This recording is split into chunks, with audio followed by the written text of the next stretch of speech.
என்னோட all time ஃபேவரட்டான ரெசிபினா அது தயிர் சாதமும் உருளைக்கிழங்கும் தான். இந்த உருளைக்கிழங்கு வறுவல் ரெசிபி தான் இன்னைக்கு நான் உங்களோட பகிர்ந்திருக்கேன்.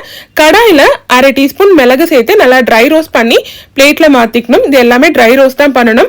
1 டீஸ்பூன் உளுந்து சேர்த்து நல்லா பொன்னிறமா வறுத்து பிளேட்ல மாத்திக்கணும். 1 டீஸ்பூன் தனியா சேர்த்து அதையும் வறுத்து பிளேட்ல மாத்திக்கணும். 1/2 டீஸ்பூன் சோம்பு சேர்த்து அதையும் வறுத்து பிளேட்ல மாத்திக்கணும்.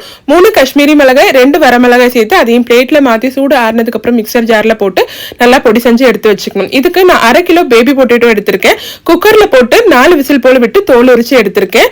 கடாயில எண்ணெய், கடுகு, கருவேப்பிலை, வேக வச்சு வச்சிருந்த உருளைக்கிழங்கையும் சேர்த்து நல்லா வதக்கிட்டு அது கூடவே 1/2 டீஸ்பூன் போல பெருங்காயத்தூள், 1/4 டீஸ்பூன் மஞ்சள் தூள், தேவையான அளவுக்கு உப்பு சேர்த்து நல்லா கிளறி விட்டுட்டு அரைச்சு வச்சிருந்த பொடியில இருந்து 1/2 டேபிள் ஸ்பூன் பொடி அதுல சேர்த்து நல்லா மிக்ஸ் பண்ணி விட்டு மூடி போட்டு 5 நிமிஷம் நல்லா குக் பண்ணிட்டு ஓபன் பண்ணி நறுக்கின கொத்தமல்லியை தூவி நல்லா மிக்ஸ் பண்ணிட்டு இறக்குனா சூப்பரான சுவையில உருளைக்கிழங்கு வறுவல் ரெடி ஆயிடுச்சு. ட்ரை பண்ணி பாருங்க.